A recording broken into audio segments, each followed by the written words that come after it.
Hey, welcome. I'm Sturdy McKee, and I'm here with Matt Fitzsimmons. And Matt's going to go through 4 big things in 4 weeks to get your small business selling more. Matt.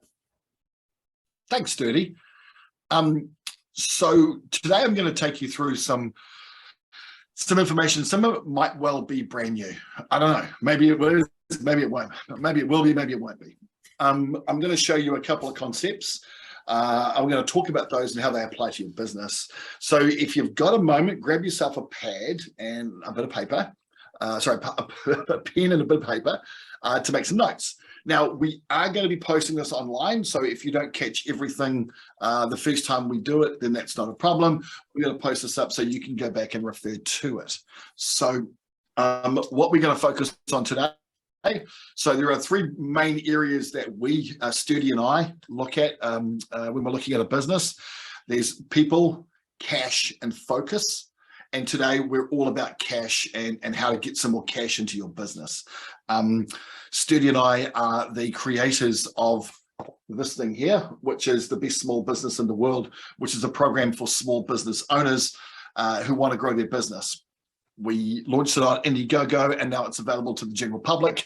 It is quite simply the best spending money that you will ever spend in your business. I've taken all of my experience. I've been working with businesses as a business coach for 25 odd years. Sturdy has run a really, really successful business, and now he helps people with his experience as well. He's been doing it, I think, about 25 years as well, maybe longer, Sturdy. So together we've got a lifetime of experience, and we came up with this tool, and it's specifically designed for small business owners. So we'll talk about that a lot more towards the end. So let's get started. So, hang on a second. I was going to make sure. Right. So Sturdy and I believe that absolutely every single business will be better if it becomes simple, because if it's simple, it'll be easy to run. If it's easy to run and simple, it'll probably be profitable. Now, we're not just saying this because it's nice 3 easy catchphrases. We're saying it because it's absolutely the truth.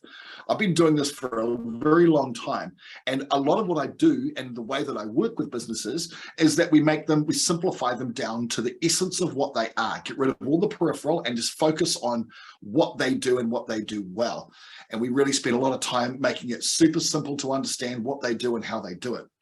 And as a result of that simplicity, we then find that we have a really easy to manage business. Easy to manage businesses give the owners of the businesses lots of time off, much more profits, and they're a whole lot more fun to actually run. That's the beauty of it. And so if you've got an easy business, and it's simple, then I promise you it'll be more profitable. That's just how it works. But unfortunately, every business has a bunch of problems, and they come up at different times and they come up in different forms. There are 3, though, that we tend to concentrate on, because there are 3 broad groupings of problems that businesses have that really encompass the big challenges for business owners. They are the 3 biggies, and they affect every small business, unfortunately. They are people, the wrong people doing the wrong stuff, people poisoning the well, people who start well but then don't turn out to be who you think they are, recruiting the wrong people, not leading them right, all that sort of people-orientated stuff. That's normally a massive heading for a whole bunch of problems that every business owner seems to have. After we do that, we talk about cash. Show me a small business owner who doesn't want more cash coming through the front door. Cash is something that we're going to talk about today, but it's one of the 3 big issues that we deal with. And finally, focus. Focus is, you're a business owner. You've got 100 different things that you could put your energy towards. How do you know what is the right thing to actually focus your energies on? It's one of the great conundrums of being an owner, is you can do 1,000 different things. What should you do? And so we spend a lot of time creating a strategic plan and creating focuses for the business and the owners and that type of thing, and making sure that we're spending our time and our energy doing the right thing. So, people, cash, focus. Today we're talking about cash, and specifically we're talking about sales. I'd like to introduce you to the first concept. It's called the cash flow formula, and this is a way of understanding how money comes into your business. And there's a couple of things just to be aware of about how money flows into your business. And there's this formula I'm going to take you through. I'm going to show the importance of understanding that formula in your business and how you can impact it and affect it. And maybe by the end of today, you'll have some ideas about how you can improve that. So the cash flow formula is very simple. L times C times AS times F equals S. What does that mean? Bear with me. Leads. So this is the number of people who know that you're around, who maybe want to engage with you, times by conversion, which is the number of people who do actually convert and actually turn into customers, times the average sales, so how much on average they spend, times how often they come back. You add all those, you multiply all those things together and you will get your sales. It is really that simple. If you want to understand how to grow your sales, everything that you can do falls under one of those 4 categories. So how do we impact it? Well, today we're going to be talking about that. How do we get the right people doing the right stuff to make sure that the marketing is done right, the sales is done right, the customer experience is done right, and your sales go up? So, quick bit of math to start the day. So imagine you're a business owner and you get 100 leads. You convert 40% of them, average sale is $50, and you get them once a month for an entire year. So the sales for that particular customer, all those leads, is $24,000 a year. Now, let me show you what a small tweak to those numbers can do for your business, because the impact on a business, if you just make tiny adjustments, is actually quite profound. So imagine if you just got 10% more leads. So we got those. Oh, that's making me do it again. We went from 100 leads to 110. So we got a 10% increase in leads, which you can do through marketing, which is, it's actually not that complex. And maybe we went from our conversion rate going from 40% to 50%. So we increased the amount of people who actually decided to become customers of ours. And then maybe we managed to bump up the average sale by $5. So we went from $50 to $55. And the frequency, let's just say that instead of coming to us once a month, they came to us slightly more than that. So rather than 12 times a year, 13 times a year. What do you think that would do to the sales, to the revenue of the business? It goes from 24 to 39. That's actually, let me do it again. Sorry about that. It's going to increase the turnover or the sales of the business, not just by a little bit, but by 63%. Those same 100 leads, add a little bit to them, make a few small adjustments, and you've got a 63.8% increase. So that's the game we're playing. That's the game, the great game of business. So make a whole bunch of small tweaks, get a massive payoff. By the way, just for those of us who want to put this onto our profit and loss sheet, so our financial statements, if you take your sales formula, so the leads times conversion times average sale times frequency, and add in gross margin, then that is your gross profit. So gross margin, obviously, that's how much money we make out of each transaction, that type of thing. Do that, it becomes gross profit, which obviously turns up on your P&L. Really important to know that not every business is good business. Profitable business is good business. So that's where we are. Oh, disappeared. Here we go. Let's keep doing that. So what impacts these four things as far as our sales formula? Well, the first one, you want to increase the number of people who even know about you. What you're doing is you're going to have to work on your marketing. So that starts with marketing. And the reason it starts with marketing is because those are the amount of people who actually know that you exist. So if you want to increase the number of leads who are coming to your front door, you've got to improve your marketing. Now, there's a whole bunch of ways of doing it. We're going to talk about that in a second. Oh, how we're doing it again. This is fun for everyone. We want to increase our conversion. We look at our sales process. And I'm going to give you an example of how a sales process changed BMW in New Zealand. And it's a really good lesson for every single small business owner. Let's go do it again. We go. Marketing, we've got sales process. We've got our sales process, our brand, and the value that we provide all impact your average sale. So if you want to increase your average sale, you've got to look at your sales process, making sure that you're upselling and giving every opportunity, all that type of thing. And the brand itself, is it a premium brand? Does it command extra money?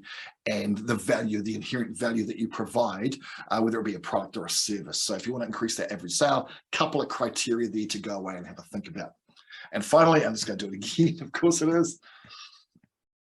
The final one is the customer experience. If you want to get people to come back more often, what we look at is our customer experience. And so when they walk out, have they had an amazing experience? And are they sitting there going, well, I can't wait to come back and visit those guys because that was a really, really positive experience for me. So if we can get our customers doing that, that's a big win.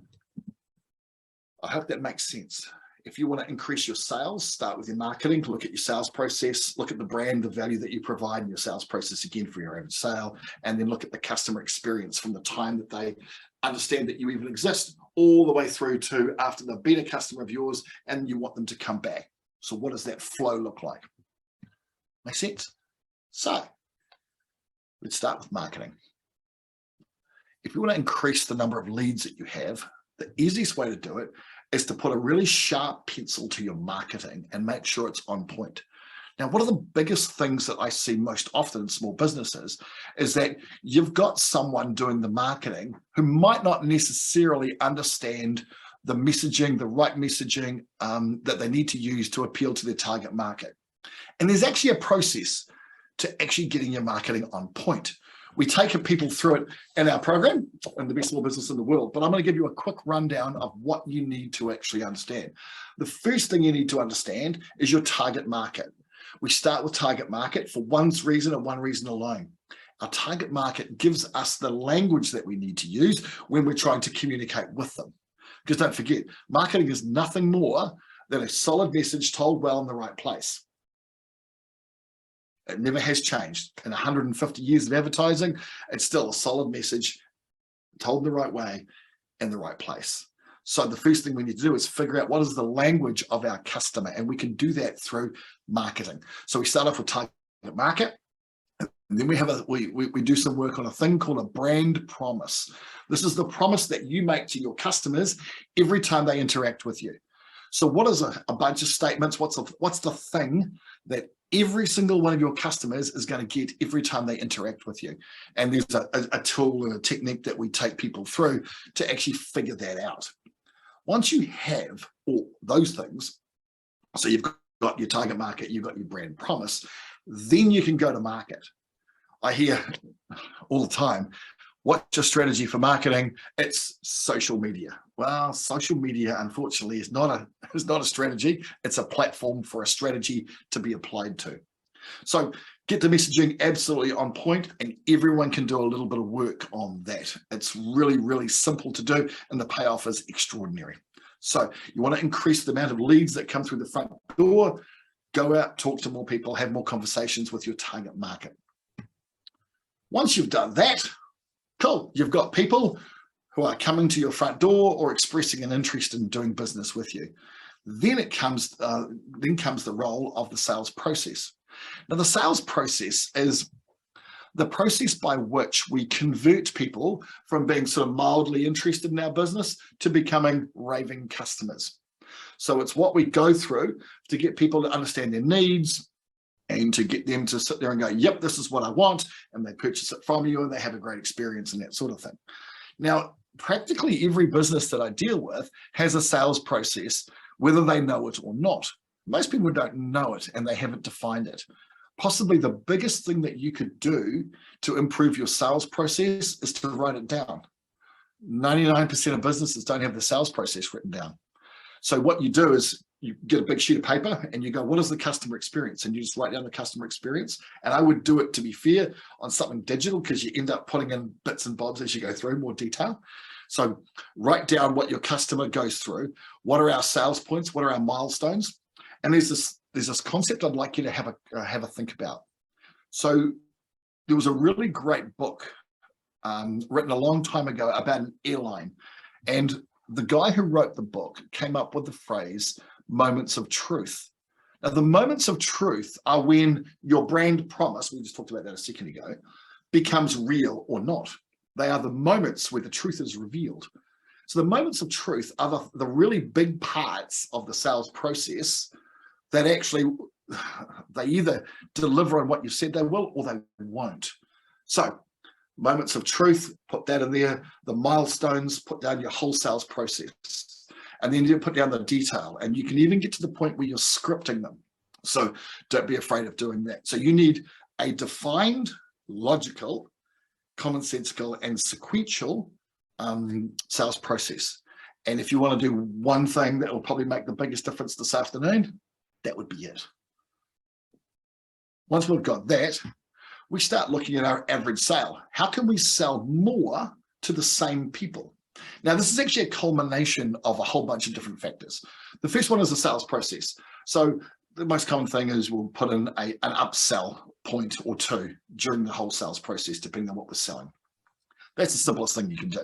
You want to raise average sale, put on that, that's really simple. But it's also, average sale is a derivative of what people expect to pay for you. So if you've got, let's just say, a physical therapy or a medical center, and it's a bit run down and the parking's not that great, and you kind of feel like you might get mugged on the way in, well, you can't charge a lot for that because it's not exactly a premium experience. But convert that to a really high-end place with nice furniture and a lovely warm welcome and maybe a cup of tea waiting for people as they arrive or something like that. So the customer experience is amazing. Then you can charge more for that. So there's certainly a perception involved when it comes to the average sale. People expect to pay more and they expect to get more when they do. So make sure that the perceived value is equivalent to the actual value. So have a look at that and go, okay, from a customer's experience, are the chairs that are in my waiting room, are they old and worn out, or are they brand spanking new and very comfortable and that type of thing? So have a look at that. Also, the brand has a lot to play with. Obviously, there's different type brands and different branding and that sort of thing. And we're not going to cover off branding and strategy and that sort of thing today. But it's really important that our brand is consistent with the level of pricing that we have. If we have a discount brand, we've got to have discount pricing because you're not going to have a premium price on a discount brand. So there's like a whole bunch of really good examples of how brand has forced businesses to bump up their prices or to lower them based on the value, the inherent values that are associated with that brand. So if you want to increase average sale, look at how your brand is done. It might be time for a tweaking of the brand, maybe. Have a look at the sales process that is used by your team to make sure that we're upselling and we're getting as much value out of a customer as we possibly can. And I'll give you a tip for that in a second. And finally, making sure that the customer experience is amazing the whole way through, because people will actually really notice that.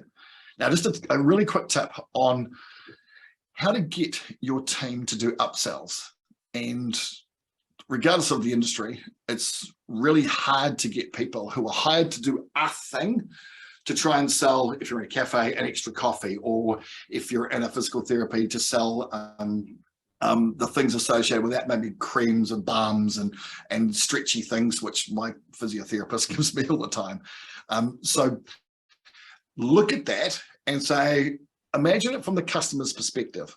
So upsells in cafes, think about this. So let's just say you're at a cafe, you're having a really enjoyable time talking to your friend. You'd finished your coffees 15, 20 minutes ago, and somebody comes up and says, hey, I see you guys are having a really cool conversation. Would you like me to organize another couple of coffees for you? And without being prompted, you say, yeah, that's fantastic. That's great. You almost read my mind. So what's happening for the customer is they are having an incredibly good experience. So the staff member has actually made their day better, hasn't just sold them something. It's not about sales, it's about the customer experience. So when you're talking to your team, don't think about it from the perspective of the business, we get to sell more. Think about it from the customer's perspective, which is, this is a great experience, they're really taking care of me. Same goes through any small business. Have a look at that customer experience and say, okay, at what point could we throw in an upsell? At what point would they like to spend maybe a little bit more and get a whole bunch more value? Make sense? Cool. Finally, frequency. So this is how often people come and visit your business. Now, a lot of businesses, so I've dealt with a massive array of businesses over the years, and some of them are easier to increase the frequency than others. For example, I used to deal with a massive housing brand. They make literally tens of thousands of houses every single year, and they have a frequency of once every 4 years. So on average, People buy off them twice and they do it every 4 years. So they build a house with, so that's spec homes and that type of thing. And 4 years later, they come back and they buy another one because it was so good, the whole experience. So for them, it was difficult because the average turnover of houses is 4 years. And to adjust that that's hard. So for them, it was quite difficult. But imagine that you are let's just use a physical therapist. So physical therapist, maybe on average, and I'm just going to use some averages, I don't know if they're right or not, so just bear with me. Let's just say they come and see you twice or 3 times a year. And it's normally because you're repairing something that has gone wrong with you and your body. Now, I can put my hand up and say that's about the frequency, by the way, I go and see my physical therapist because I'm constantly breaking things. Now, as it turns out, they're not just good at fixing problems. They're actually really, really good at preventing problems. So imagine if I told my physiotherapist, Michelle, who's lovely, that I'm about to do this event. So it's a thing called the Coast to Coast. And she said, right, before you do this, before you start really intensely training, I'd like you to come along and we're going to do some exercises. I'm going to show you some exercises to do. Then as a customer, I would have an amazing experience because it will only cost me not a great deal of money, but I'd be able to prevent injuries from happening. Her affinity with me and my affinity with her would grow because she's showing that she actually cares about me as a person. So I'd have this amazing customer experience and I'd want to go back and see her. And my loyalty to her would grow exponentially because she's helping me prevent injuries, not just repair them.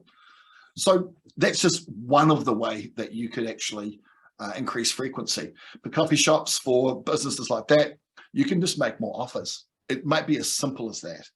Maybe it's a loyalty card. Maybe it's the whole customer experience. And maybe rather than people coming out to your restaurant or bar or whatever, once every blue moon, they come a bit more frequently than that because you give them an incentive to do that. One of the ways I've seen it happen to a lesser or greater extent is where I live, there's a town, they sell beachwear, surfwear, and they give you 10% of what you spend as a credit, but you've got to spend the credit within 6 weeks. So they encourage you to come back all the time because otherwise you lose the credit. So there's a bunch of different ways that you can be really creative around increasing that frequency. And I would absolutely recommend that you do, because if you can get that up, as you've seen, the impact on your business actually is absolutely gigantic. Right, let's do a quick case study. So I've worked with a bunch of businesses in all fields. One of them was BMW. So the motor industry is really, really interesting because most of the motor industry still uses a sales process called the road to the sale. Now, the road to the sale was invented by a car salesman in the 1970s. And it's basically around 3 big steps.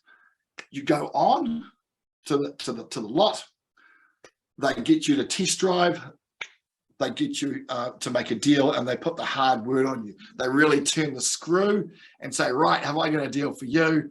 And they put the pressure on. Now, when people buy European cars, that doesn't work so well because they tend to be a little bit older, less impressionable, and don't like being pressured. So what we did with BMW is we changed their entire sales process from being 3 big steps to being 13 smaller and less challenging steps. So they weren't as confronting as, right, there's the key, come back. When you come back, I'm going to make you a deal and I'm going to turn the screw. It wasn't as simple as that. We just did 1 step at a time, made it really safe to work through the whole process. What we found once we had implemented this, by the way, I invented it with the sales team because we had to put in some of the BMW Germany things. We invented this whole sales process. Our conversion rate went from 30%, which is not too bad, by the way, in European car sales, to more than 50%, which is unheard of. The average sale went up by 25% because the people saw the value in getting those really expensive add-ons, you know, like European cars, and you pay for the sunroof and the mag wheels, and you pay like $1 million bajillion for them. Well, we sold a lot of those because we incorporated them as part of the sales process. Anyway, long story short, their sales went up exponentially. The customers loved them. They came back more frequently because we had a whole deal where we came back and said, we'll buy this car back off you in 2 years' time based on this criteria. and made them a deal. So they came back more often. Their sales almost completely doubled in the space of 2 years as a result of using this technique, or these series of techniques. So BMW did exceptionally well by doing nothing more that we're talking about with you in your small business today. So the prescription, what do we need to do? We need to look at our marketing, our sales process, our customer experience, our brand, and our value. So I'm going to give you a minute, just a minute, because I need to have a drink. And I want you to have a think about what is the one thing, just one, in each of these categories that you could go away and do in the next month. So one a week, we're only going to do one a week. What's the one thing that you could do to increase the effectiveness of it and therefore the sales? So we'll take a minute's break, have a think about that, write down some ideas, and we'll come back to you.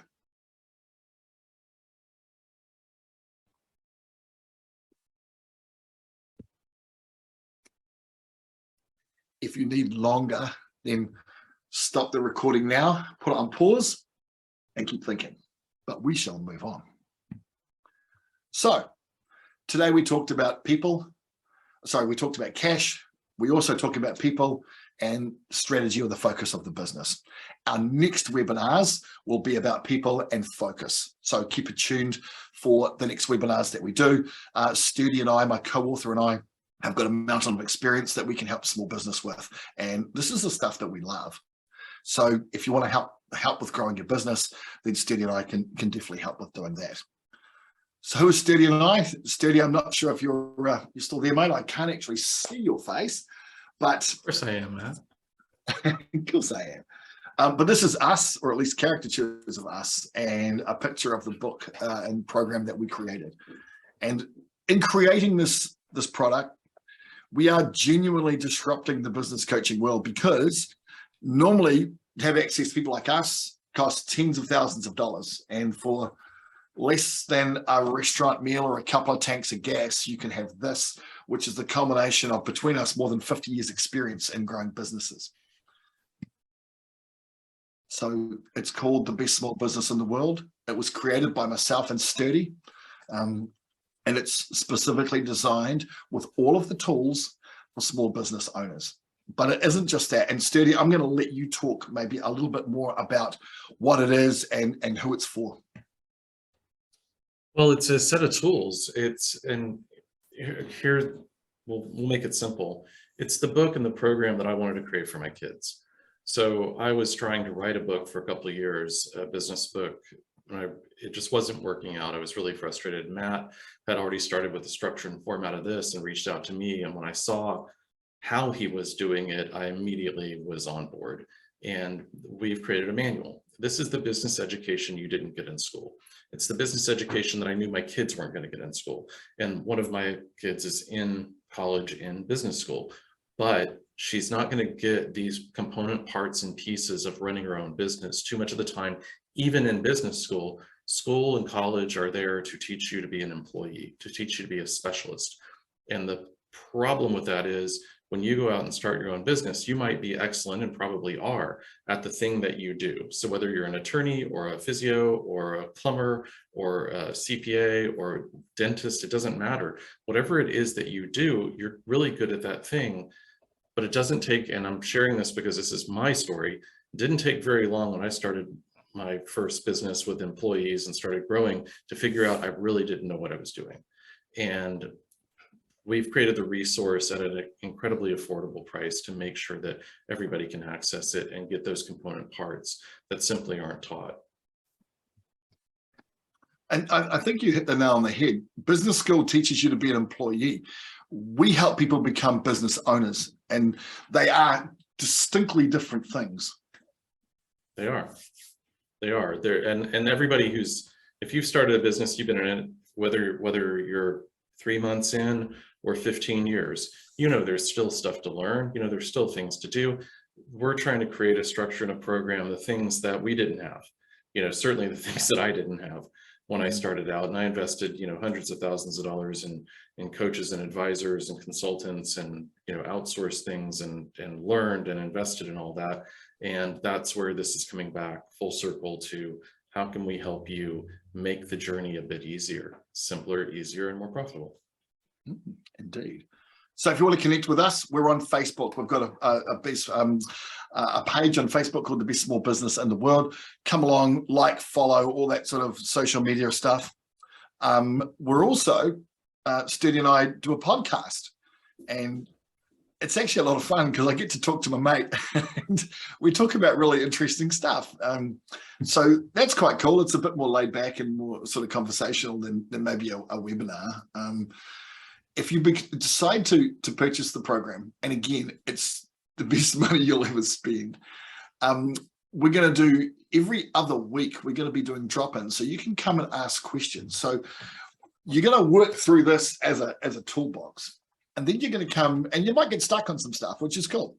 So you can come along and drop in and ask questions, and you're going to be talking to us directly live, and you can come along and just ask any question and say, hey, listen, I was doing this thing and that's not working. What can I do?